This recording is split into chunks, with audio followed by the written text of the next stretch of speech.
미국 전기가 꺼졌습니다. 겨울밤이었어요. 2021년 2월 텍사스. 기온이 영하 18도 아래로 떨어졌습니다. 그런데 전기가 없었습니다. 400만 가구가 암흑 속에 갇혔어요. 보일러가 꺼졌고 수도관이 터졌고 사람들이 죽어갔습니다. 250명이 넘었어요. 그때 미국 정부가 처음 한 일이 있습니다. 변압기를 찾은 거예요. 전기를 만들어도 집까지 보내려면 변압기가 있어야 하거든요. 전압을 올렸다가 내렸다가 발전소에서 가정집까지 전기가 안전하게 흐르게 해주는 장치예요. 쉽게 말하면 전기의 혈관이에요. 혈관이 막히면 심장이 멈추듯 변압기가 없으면 전기가 오지 않습니다. 그런데 미국 전력망의 반 이상이 30년 넘은 낡은 변압기로 돌아가고 있었어요. 교체해야 했죠. 그런데 새 변압기를 주문하면 언제 받을 수 있을까요? 143주입니다. 2년 10개월이에요. 주문하고 3년을 기다려야 해요. GE도 지멘스도 물량이 없었습니다. 미국 전기가 위기였어요. 그때 한국으로 전화가 왔습니다. 돈은 얼마든지 드릴게요. 제때만 납품해 주세요. 저는 그 소식을 워싱턴 DC 사무실에서 들었습니다. 2025년 초 한국 전력기기 회사들의 수주 현황을 정리한 보고서였어요. 23년간 에너지 인프라를 분석해온 매튜 스트롬입니다. 저는 이 숫자를 보고 3번을 다시 확인했어요. HD 현대일렉트릭, 효성중공업, LS 일렉트릭, 일진전기, 한국 4개 회사의 수주잔고 합계가 33조 원을 넘었어요. 5, 6년치 일감이에요. 그중 많은 부분이 미국에서 온 주문이었습니다. 저는 잠깐 의자에서 몸을 앞으로 기울였어요. 이건 제가 예상했던 것보다 훨씬 큰 그림이었습니다. HD 현대일렉트릭. 현재 미국 변압기 시장 점유율 약 20%. 현지 1위입니다. 효성중공업은 약 10%. 나머지 한국 회사들까지 더하면 40%가 넘어요. 반면 기존 강자 지멘스와 GE 버노바는 각각 10% 수준에 머물러 있었습니다. 미국 전기를 켜는 기계의 절반 가까이를 한국이 만들고 있었어요. 제 옆자리 책상을 쓰는 친구 타쿠야가 뒤에서 지나가다 제 화면을 봤어요. 일본 미쓰비시 전기에서 10년간 일하다 독립 컨설턴트로 전향한 친구예요. 아버지가 도시바에서 35년을 일한 집안이라 전력기기 얘기만 나오면 일본 프라이드가 대단하죠. 그 친구가 코웃음을 쳤습니다. 매튜, 한국 변압기가 1위? 점유율 수치를 잘못 읽은 거 아니야? 저도 솔직히 말하면 반신반의했어요. 한국이라고 하면 반도체, 조선, K-팝이 먼저 떠오르지 변압기를 떠올리는 사람은 거의 없거든요. 심지어 에너지 인프라 분야에서 23년을 일한 저도 한국의 변압기 회사들을 제대로 추적한 적이 없었습니다. 타쿠야가 틀렸을까요? 아니면 제가 틀렸을까요? 저는 보고서를 덮지 않았어요. 오히려 더 깊이 파고들기 시작했습니다. 미국 엘라베마 공장, 테네시주 멤피스 공장, 765kV짜리 초고압 변압기. 이름도 낯설었어요. 그런데 숫자들이 계속 저를 잡아당겼습니다. 한국이 이걸 어떻게 해냈을까요? 그 질문이 머릿속을 떠나지 않았어요. 답을 찾으려면 30년 전으로 돌아가야 했습니다. 텍사스 정전 사태가 있고 몇 달이 지난 뒤 미국 에너지부는 조용히 보고서 하나를 발표했어요. 전력망 노후화 현황 분석이었습니다. 내용이 충격적이었어요. 미국 전역에 설치된 변압기의 절반 이상이 30년이 넘었어요. 원래 설계 수명이 30초 40년인데 이미 한계에 와 있는 것들이 지금 이 순간도 돌아가고 있는 거예요. 교체가 필요한 변압기가 수만 대였습니다. 그런데 문제가 있었어요. 미국에는 이걸 만들 공장이 충분하지 않았어요. 전력 인프라 산업은 오랫동안 사양 산업이라는 꼬리표가 붙어 있었어요. 수십 년 동안 새로운 투자가 없었고 공장들이 문을 닫았고 기술자들이 떠났죠. GE가 있고 지멘스가 있지만 그들의 생산 능력은 수요를 따라가기에 턱없이 부족했습니다. 거기다가 AI가 터졌어요. AI 데이터 센터가 미국 전역에 들어서기 시작했습니다. 데이터 센터 하나가 쓰는 전기가 중소도시 하나 규모예요. 오픈 AI, 오라클, 소프트뱅크가 공동으로 발표한 스타게이트 프로젝트 하나만 해도 5천억 달러, 우리 돈으로 700조 원 규모예요. 이걸 다 돌리려면 엄청난 양의 전기가 필요하고 그 전기를 보내려면 변압기가 수백, 수천 대 더 필요합니다. 수요는 폭발하는데 공급은 없었어요. 한잭 사심줄을 기다려야 한다는 납기 문제가 거기서 나왔어요. 저는 자료를 읽으면서 배경이 이해되기 시작했어요. 그런데 이게 왜 한국한테 기회가 됐는지가 아직 설명이 안 됐습니다. 타쿠야가 아까 코웃음을 쳤던 이유, 저도 솔직히 알 것 같았어요. 한국이 변압기를 만든다는 건 알고 있었지만 미국 시장 점유율 1위라는 건 상식 밖의 이야기였거든요. 그런데 HD 현대일렉트릭의 엘라베마 공장 이야기를 읽기 시작하면서 뭔가 달라지기 시작했습니다. 공장 안에 철로가 있었어요. 공장 안으로 기차가 들어와요. 300톤짜리 초고압 변압기를 완성하면 기차에 실어서 바로 출하합니다. 배송 시간이 일주일 이상 단축된 거예요. 돈은 얼마든지 줄 테니 제때 납품만 해달라는 고객 요청에 공장 안에 철로를 깐 거예요. 저는 그 대목에서 손이 멈췄습니다. 불량률도요. 공장장이 직접 말했어요. 반순 불량도 1년에 한 건 나올까 말까 하는 수준이라고요. 미국 전력 회사들이 기존 거래처에 불만이 있으면 한국으로 갈아타고 있다는 이야기도 있었습니다. 이건 단순히 가격이 싸서가 아니었어요. 뭔가 다른 이야기가 있었습니다. 30년 전으로 거슬러 올라가야 했어요. 그 이야기가 진짜 충격이었습니다. 그 이야기는 1992년으로 거슬러 올라갑니다. 경남 창원. 지금은 세계 최고 수준의 전력기기 공장들이 들어서 있는 곳이에요. 그런데 30년 전 그곳은 달랐습니다. 효성의 엔지니어들이 설계도 앞에서 밤을 새우고 있었어요. 목표는 하나였습니다. 765kV짜리 초고압 변압기를 스스로 만드는 것. 765kV가 얼마나 높은 전압인지 아십니까? 여러분 집에 들어오는 전기가 220V예요. 765kV는 그것의 3,500배입니다.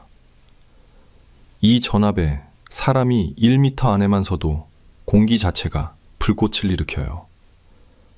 장거리 송전, 대규모 발전소에서 도시 전체로 전기를 보낼 때 필요한 전압이에요. 이걸 만들 수 있는 나라가 당시 세계에 5나라밖에 없었습니다. 그해 효성이 6번째로 이름을 올렸어요. 국내 최초였습니다. 저는 이 대목에서 잠깐 멍했어요.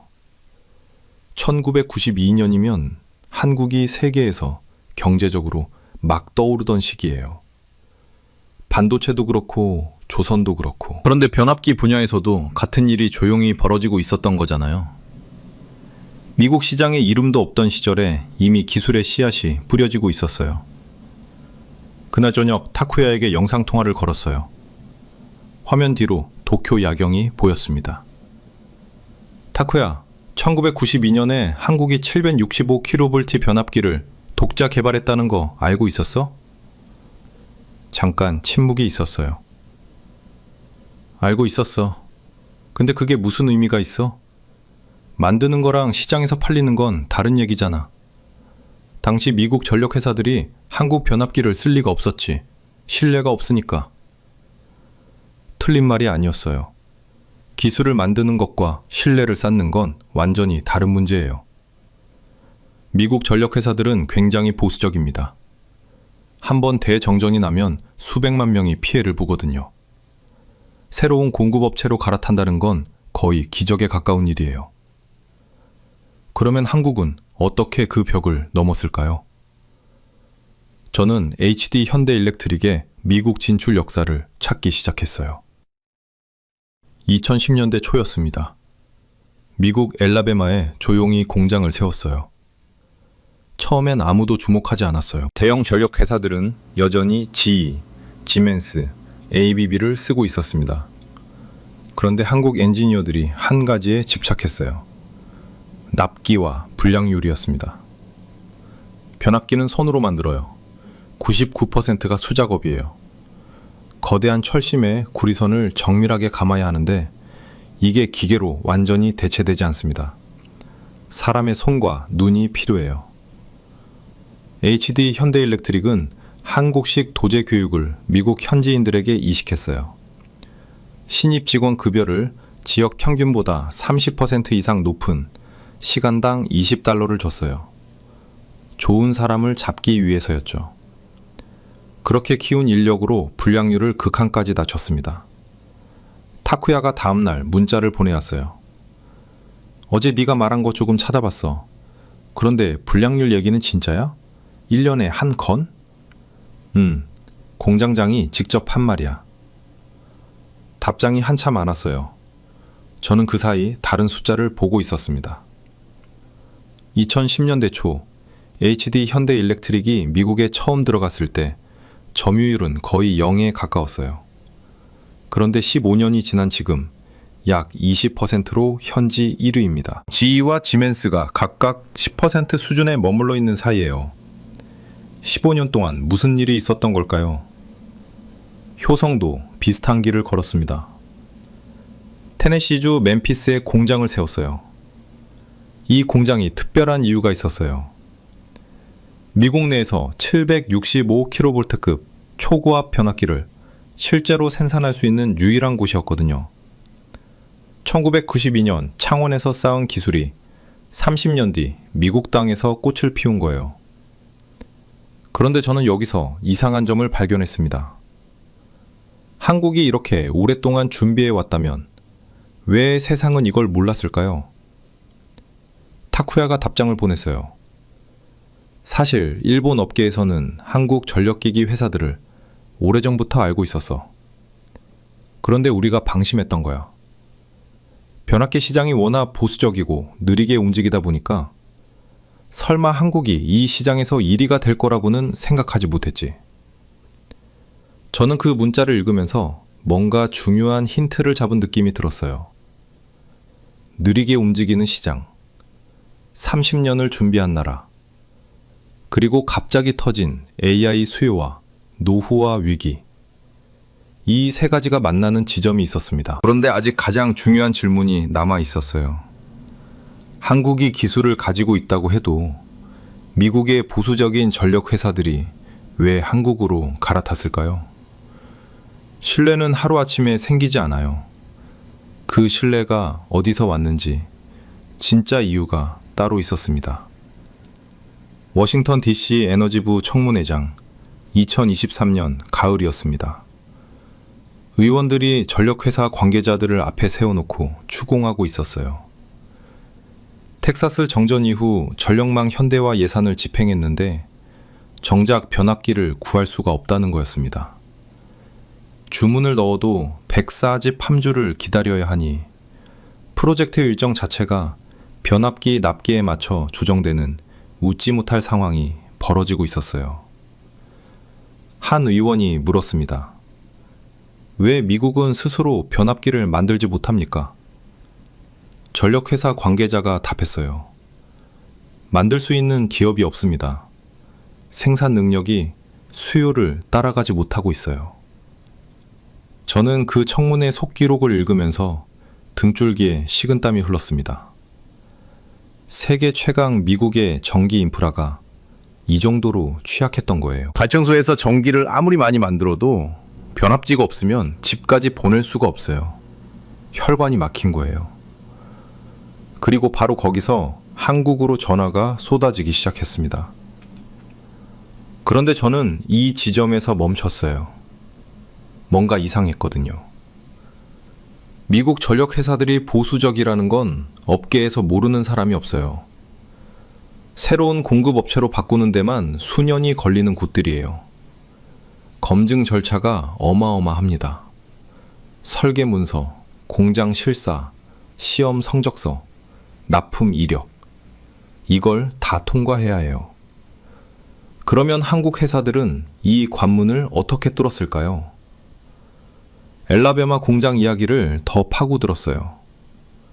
앞서 말했던 철로 이야기, 불량률 이야기. 그런데 제가 놓친 게 있었습니다.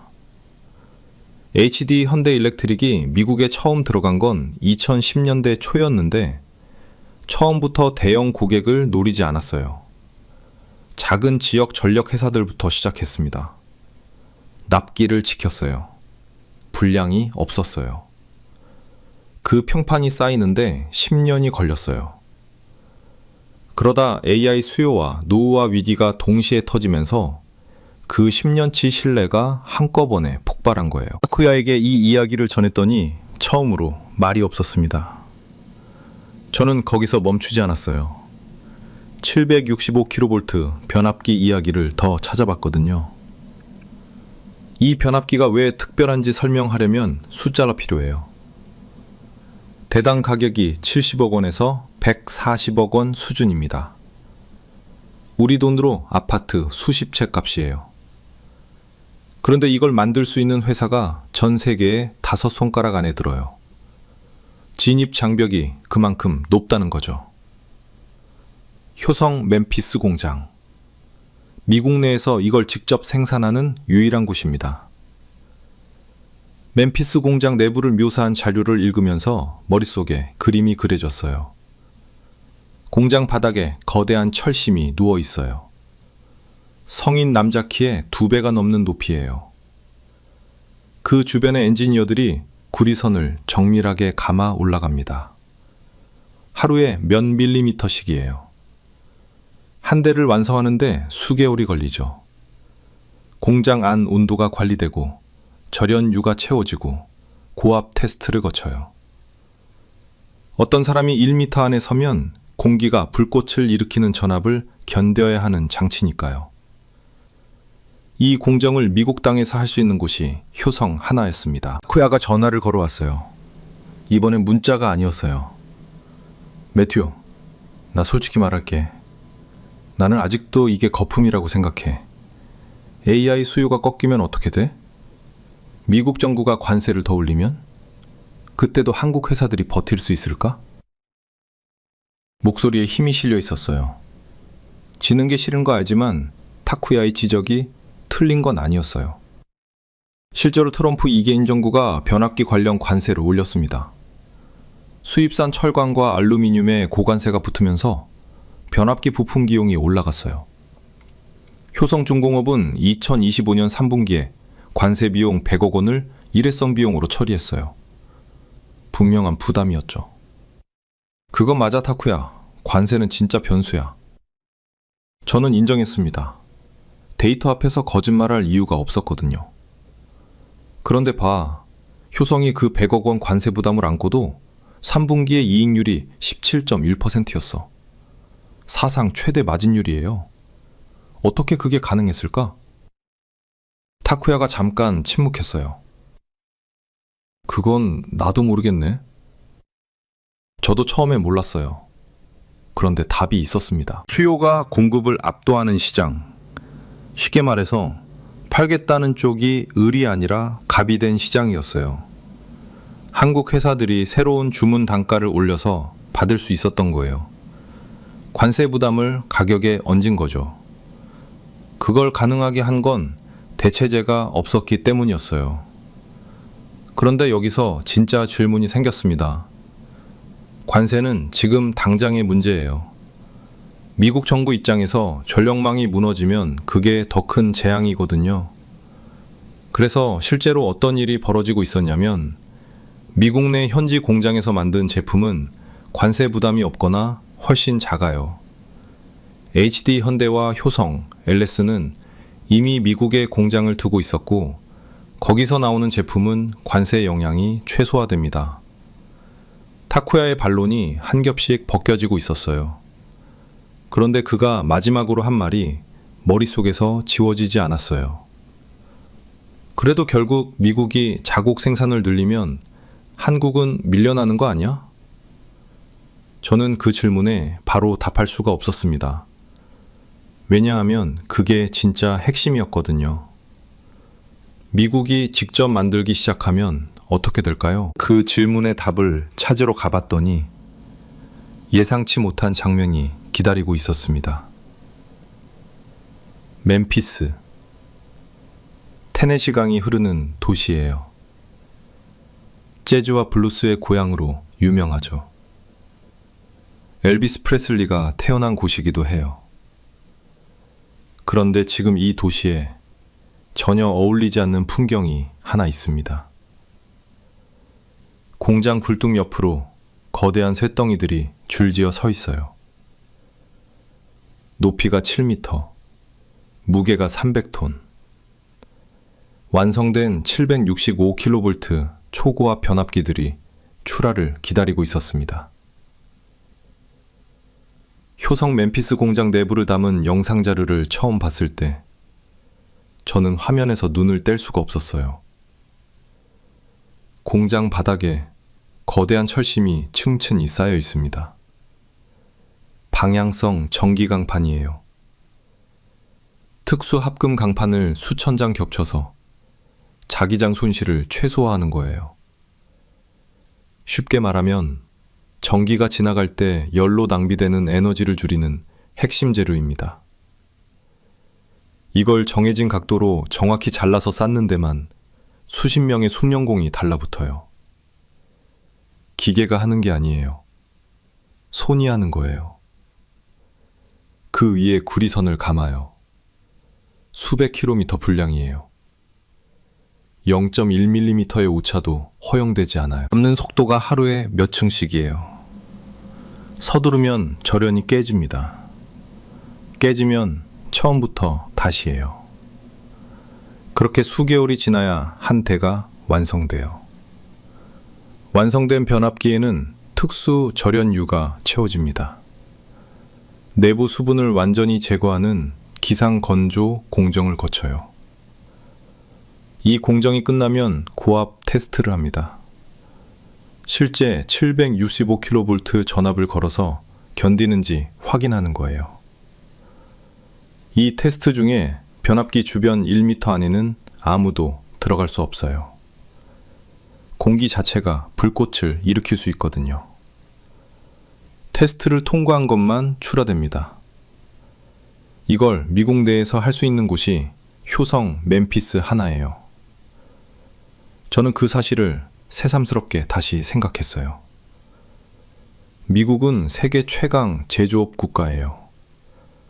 그런데 정작 미국 전력망의 핵심 장비를 미국 땅에서 만들 수 있는 외국 기업은 한국 하나였습니다. 어떻게 이게 가능했을까요? 그 답이 1992년에 있었어요. 효성이 765kV 변압기를 세계 6번째로 독자 개발한 그 해부터 30년이 쌓인 거예요. 기술은 하루아침에 오지 않아요. 154kV, 345kV, 그리고 765kV 단계를 밟아 올라갔어요. 각 단계마다 더 높은 전압을 견디는 소재와 공정을 개발했고 실패하고 다시 만들기를 반복했어요. 50년이 걸린 축적이었습니다. 그 무렵 저는 에밀리에게 메시지를 보냈어요. 싱가포르에서 아시아 에너지 공급망을 분석하는 친구예요. 에밀리, 한국 변압기 회사들 수주 현황 분석한 거 있어? 내가 지금 파고들고 있는데 흥미로운 게 나와서. 답장이 빨랐어요. 있어. 근데 매튜, 내가 본 것 중에 제일 충격적인 숫자 알려줄까? HD 현대 일렉트릭이 작년 9월에 텍사스 최대 전력회사랑 단독 계약 하나 체결했는데 규모가 2,778억 원이야. 765kV 변압기랑 리액터 24대. 창사 이래 최대 단일 수주야. 저는 잠깐 숨이 멈췄어요. 한 계약이 2,778억 원이에요. 변압기 24대. 텍사스 전력망 하나를 위한 주문이 이 규모예요. 미국이 이 주문을 한국 회사에 넣었다는 건 더 이상 한국이 대안이 아니라는 의미였습니다. 선택지가 아니라 선택이 된 거예요. 저는 이 내용을 타쿠야에게 보냈어요. 한참 뒤 답장이 왔습니다. 그 숫자 확실해? 에밀리가 보내줬어. 3번 확인한 거야. 이번엔 정말 오래 답장이 없었어요. 그 사이 저는 다른 부분을 찾아봤습니다. 이 계약을 성사시킨 사람들, 그러니까 한국 기업의 현지 엔지니어들 이야기가 궁금했거든요. 엘라베마 공장 관련 인터뷰 자료에 이런 내용이 있었어요. 한국 본사에서 파견 나온 엔지니어에게 미국 고객사가 물었어요. 납기를 이렇게 정확하게 맞추는 비결이 뭐냐고요. 그 엔지니어가 답했습니다. 아직 갈 길이 멀어요. 저희가 잘하는 게 아니라 업계 전체가 너무 오랫동안 이 시장을 방치했던 거예요. 저는 그 말을 읽고 잠깐 멈췄습니다. 창사 이래 최대 수주를 받은 회사 사람이 이 말을 했어요. 자랑하지 않았어요. 오히려 더 겸손했어요. 에밀리가 메시지를 추가로 보내었어요. 매튜, 근데 한 가지 봐야 할 게 있어. 미국 정부가 자국 생산 확대 압박을 넣고 있거든. GE 버노바도, 지멘스도 증설 계획 발표했어. 미국 기업들이 따라잡으려고 움직이기 시작했다는 거야.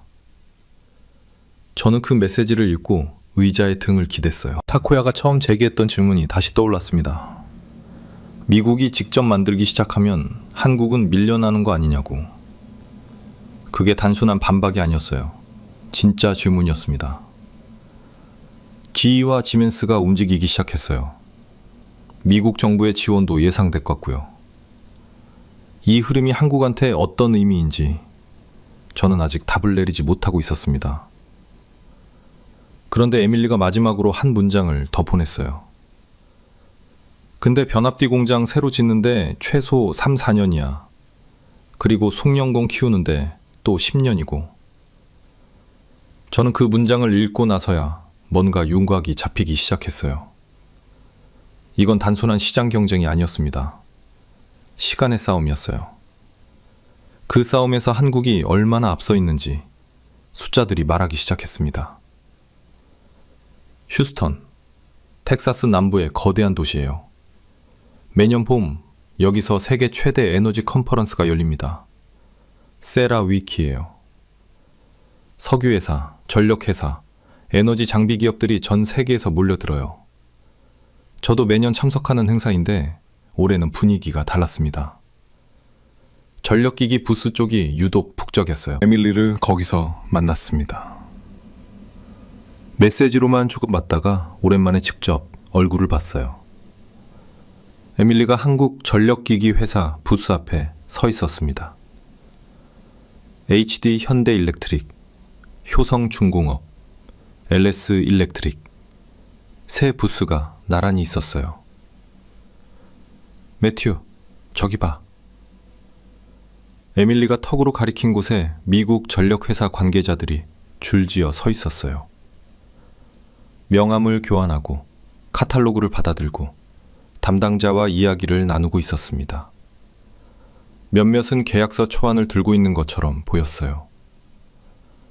저 사람들이 전부 주문하러 온 거야?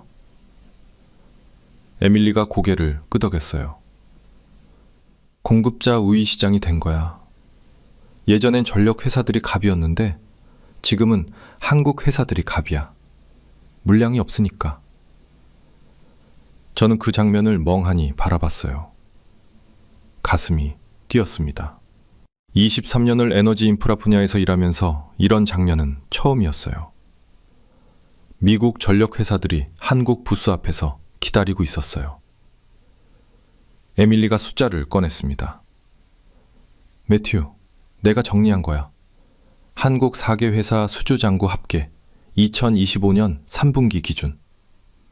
화면을 내밀었어요. 효성중공업 13조 8,500억 원, HD 현대일렉트릭 12조 4,800억 원, LS일렉트릭 4조 600억 원, 일진전기 2조 6,500억 원, 합계 33조 원이 넘었어요. 5, 6년치 일감이었습니다. 저는 숫자를 손가락으로 짚어가며 읽었어요. HD 현대일렉트릭 혼자 올해 1초 3분기에 북미에서만 매출 1조 604억 원, 3분기까지 기준으로 역대 최대 성과였습니다. 에밀리, 이게 전부 미국발이야? 상당 부분이 그렇지. 거기다 유럽도 붙기 시작했어. HD 현대가 영국 내셔널 그리드랑 1,400억 원 규모 초고압 변압기 계약 체결했고, 효성도 영국이랑 노르웨이에서 수주 이어가고 있어.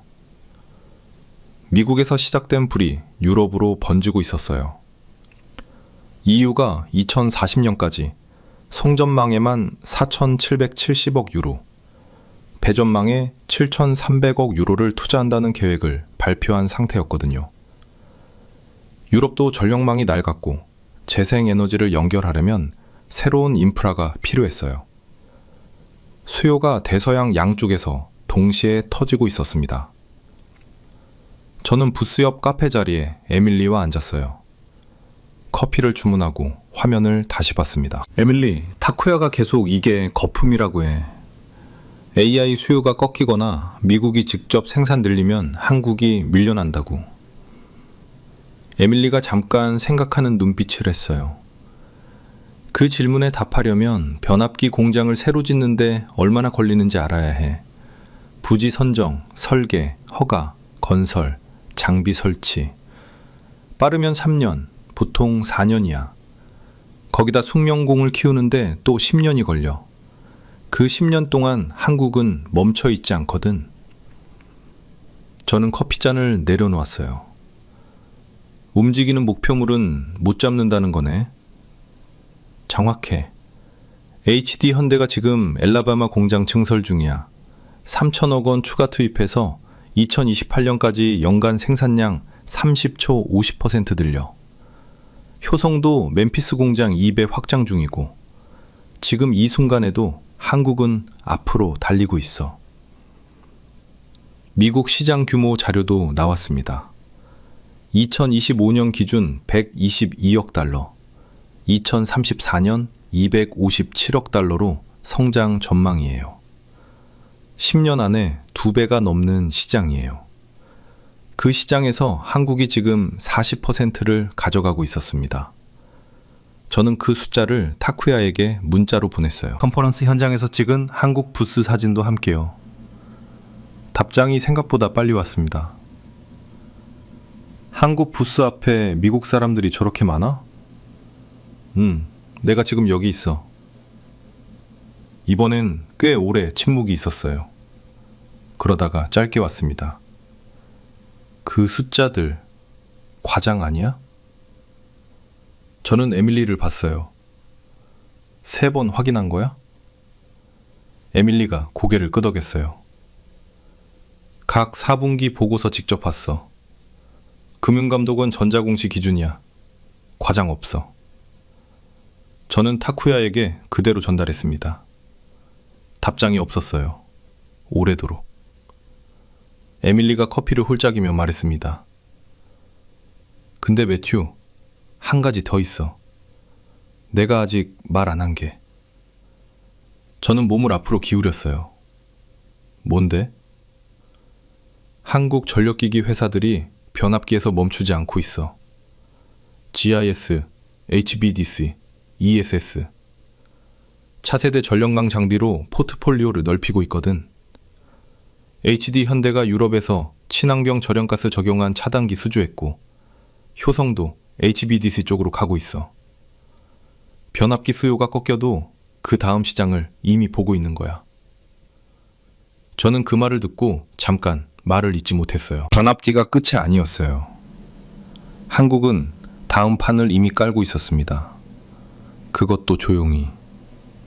그런데 정작 이 사실을 가장 예민하게 느끼고 있는 사람들이 따로 있었어요. 유럽의 기존 강자들이었습니다. 지멘스, ABB, 슈나이더. 수십 년간 전력기기 시장을 장악해온 이름들이요. 그들의 회의실에서 어떤 이야기가 오가고 있는지 저는 곧 알게 됐습니다. 컨퍼런스가 끝나고 워싱턴으로 돌아온 날 밤, 에밀리가 링크 하나를 보내왔어요. 일본 경제 전문 온라인 커뮤니티 게시글이었습니다. 제목이 한국 변압기, 미국 시장 40% 장악이었어요. 댓글이 수백 개 달려 있었고 에밀리가 주요 반응을 번역해서 같이 보내줬어요. 일본 네티즌들의 반응이 인상적이었습니다. 100km 밖에서 0.1mm 오차로 선을 감는 기술, 경이로운 수준이다. 한국 전력기기는 가격도 경쟁력 있고 품질도 높다. 미국이 선택하는 게 당연하다. 솔직히 우리 일본 기업들이 이 시장에서 뭘 했는지 반성해야 한다. 저는 세 번째 댓글에서 손이 멈췄어요. 일본 사람이 한국에 대해 저런 말을 쓴다는 게 예전엔 상상하기 어려운 일이었거든요. 특히 전력기기 같은 제조업 분야에서는요. 에밀리가 중국 쪽 반응도 보내줬어요. 중국도 변압기 만들지 않냐고. 초고압은 얘기가 달라. 765kV 수준에서 중국산이 미국 인증을 통과한 사례가 없다. 한국은 이미 레퍼런스가 쌓여 있고. 저는 그 내용을 읽으면서 뭔가 큰 그림이 보이기 시작했어요. 중국이 저가 물량으로 밀어붙이는 전략. 조선이나 태양광 패널에서 통했던 그 전략이 변압기에서는 통하지 않았습니다. 왜냐하면 변압기는 싸다고 쓰는 게 아니거든요. 고장나면 대정전이에요. 미국 전력회사들이 가격보다 신뢰를 보는 시장이에요. 그 신뢰를 30년에 걸쳐 쌓아온 나라가 한국이었습니다. 한국무역협회가 2026년 3월에 발표한 보고서 내용도 다시 펼쳤어요. 2024년 기준 일본의 세계 수출 1위 품목은 118개였습니다. 2020년엔 159개였어요. 4년 만에 41개가 줄었죠. 글로벌 순위도 5위에서 8위로 내려왔어요. 반면 한국은 81개를 그대로 유지하면서 10위를 지켰습니다. 그 81개 안에 이번에 변압기가 새로 이름을 올린 거예요. 그날 밤 타쿠야에게서 먼저 연락이 왔어요. 문자가 아니라 전화였습니다. 매튜, 나 도쿄 집에서 뉴스 보고 있었어. 한국 변압기 관련 보도가 나왔거든. TV에서 앵커가 한국 전력기기 수출 현황을 전하고 있었다고 했어요. 화면에 엘라베마 공장 영상이 나왔고 미국 전력회사 관계자가 인터뷰하는 장면도 나왔대요. 타쿠야가 그 화면을 보면서 전화를 걸었던 거였습니다. 매튜, 이건 인정해야겠어. 한국이 이 시장에서 제대로 된 플레이어가 됐다는 건 저는 뺨이 달아올랐어요. 타쿠야가 처음으로 이렇게 말하는 거였거든요. 미쓰비시 출신의 아버지가 도시바 35년, 전력기기 얘기만 나오면 일본 프라이드를 내세우던 친구였어요. 근데 매튜, 한 가지는 아직 모르겠어. 역시 타쿠야였습니다. 완전히 인정하진 않았어요. 계속 유지할 수 있을까? 미국이 IRA, 인플레이션 감축법으로 자국 제조업 지원을 강화하고 있잖아. 미국 기업들이 정부 보조금 받아서 공장 짓기 시작하면 한국 회사들이 버틸 수 있을지 모르겠어. 저는 그 말을 흘려듣지 않았어요. 타쿠야의 반론은 매번 무시할 수 없는 핵심을 찌르고 있었거든요. 실제로 미국 정부는 자국 전력 인프라 생산을 늘리고 싶어 해요. 정치적으로도 안보 측면으로도요. 에밀리에게 이 부분을 물어봤습니다. 미국 정부 지원이 강화되면 한국한테 타격이 될 수 있지 않아? 에밀리가 잠깐 생각하다가 답했어요. 매튜, 미국이 변압기 공장 증설을 결정했다고 내일 당장 뚝딱 생기는 게 아니잖아. 공장 짓는데 3, 4년, 숙련공 키우는데 10년. 그 기간 동안 수요는 계속 늘어나고 있어.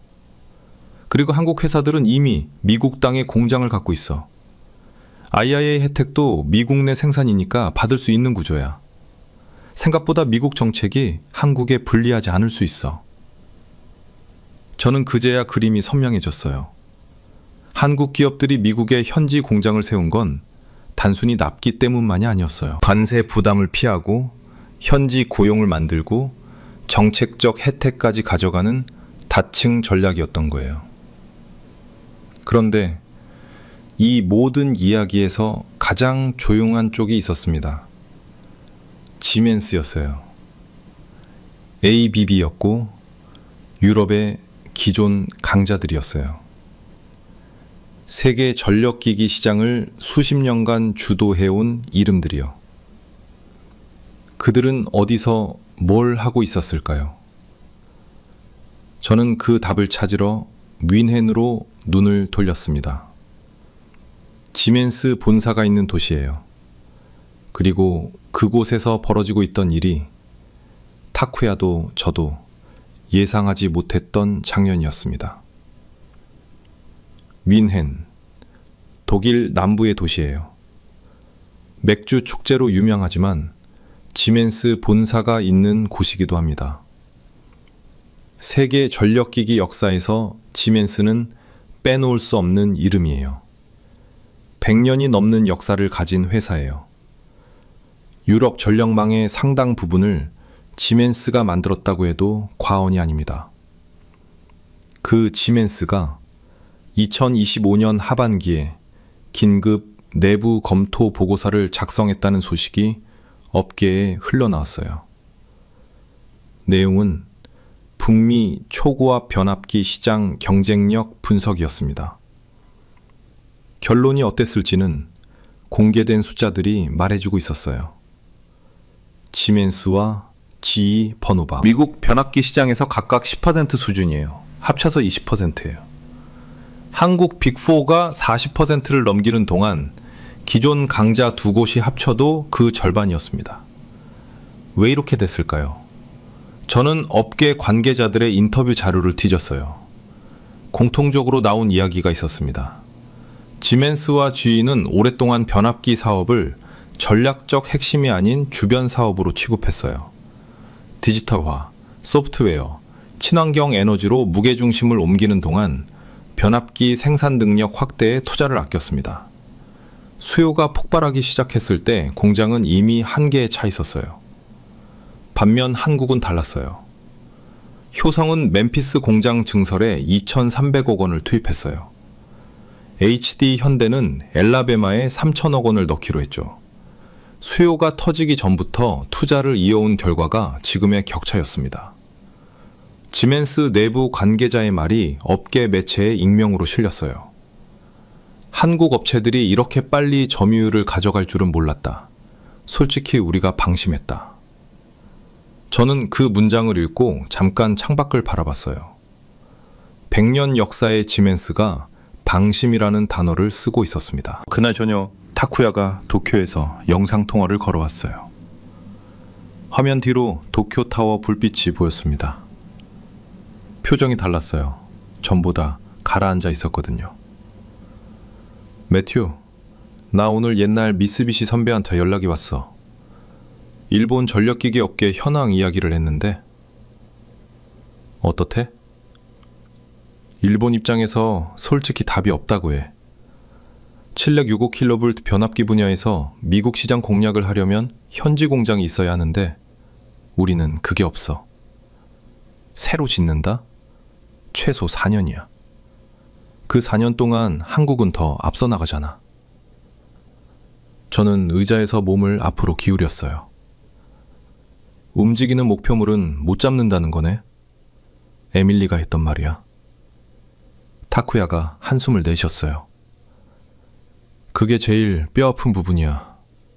일본이 따라잡으려면 최소 10년은 걸려. 그 10년 동안 한국이 멈춰 있을 리가 없잖아. 변압기에서 HVDC로, GIS로 이미 넘어가고 있다고 네가 말했잖아. 저는 그 말을 들으면서 등줄기에 뭔가 서늘한 게 흘렀어요.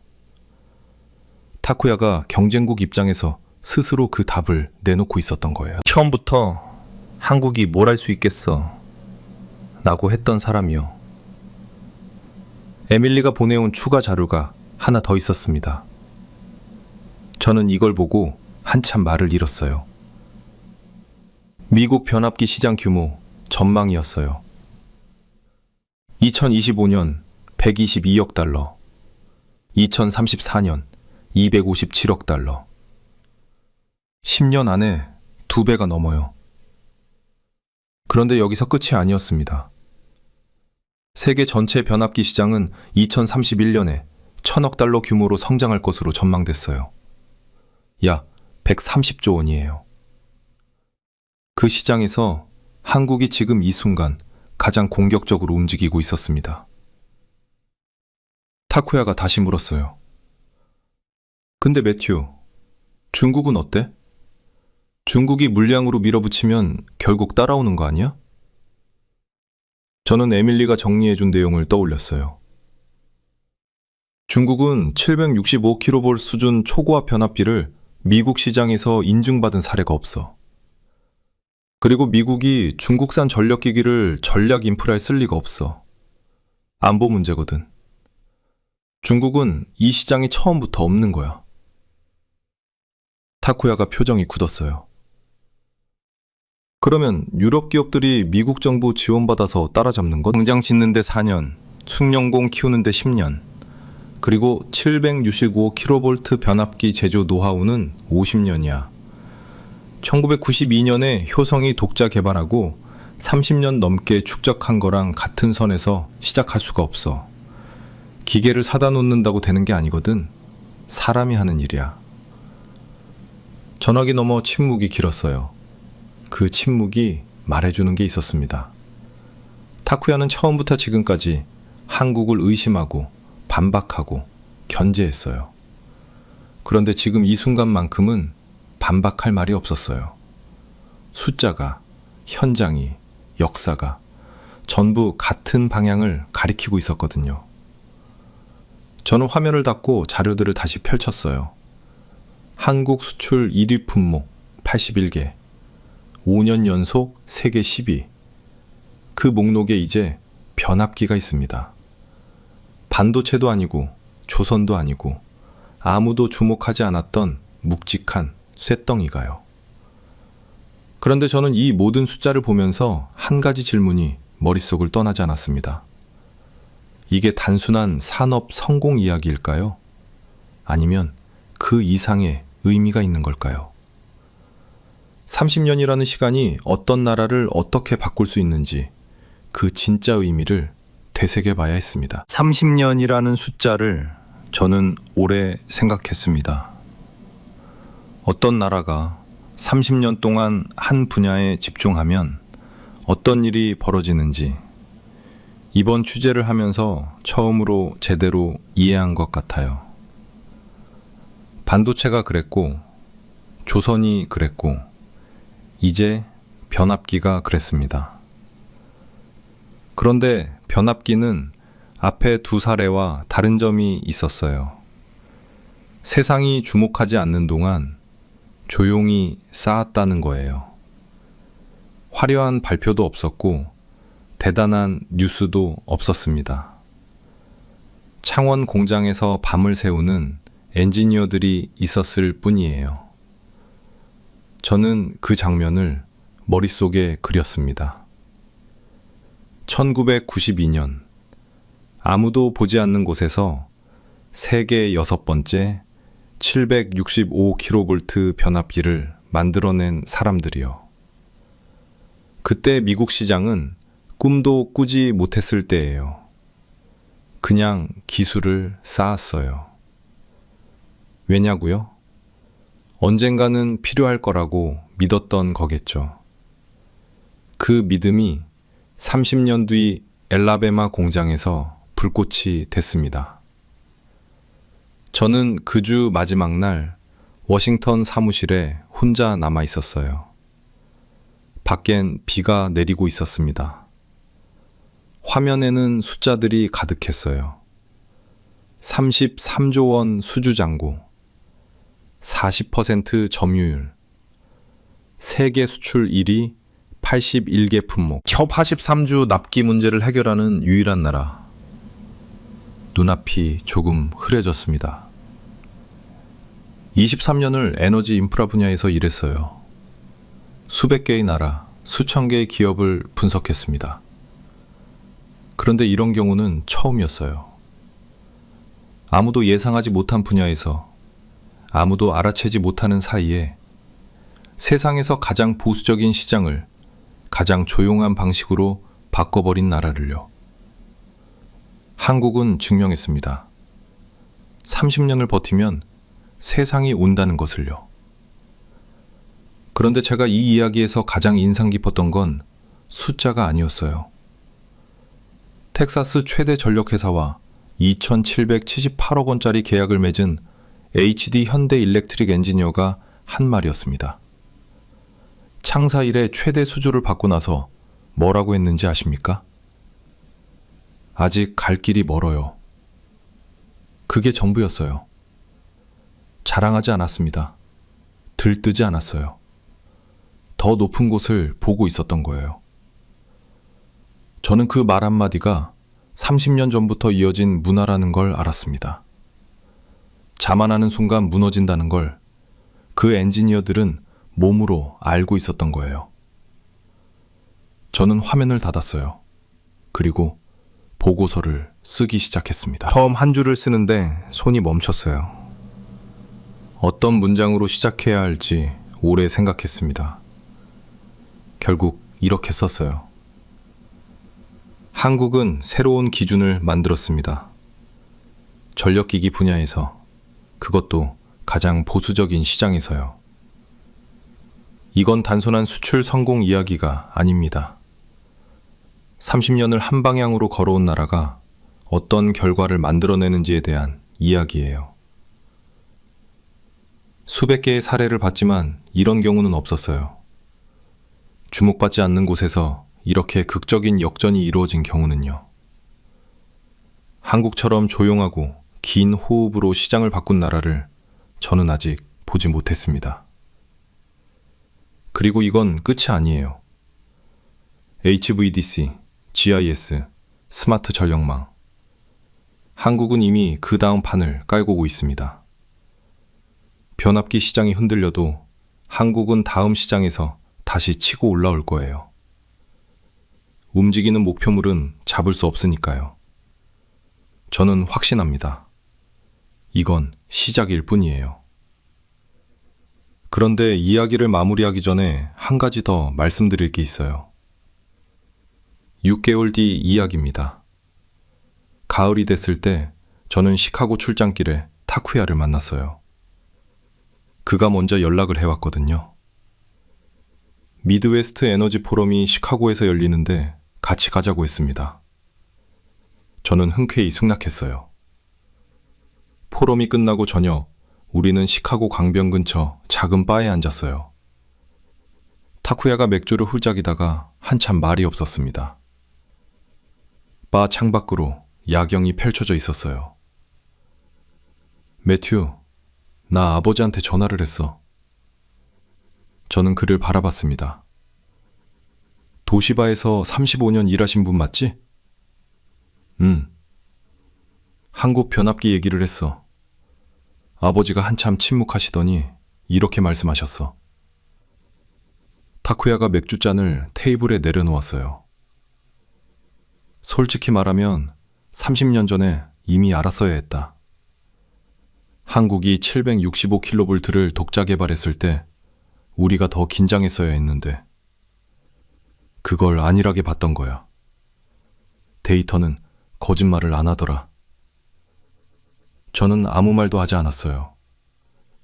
타쿠야가 창밖을 바라보며 낮게 말했습니다.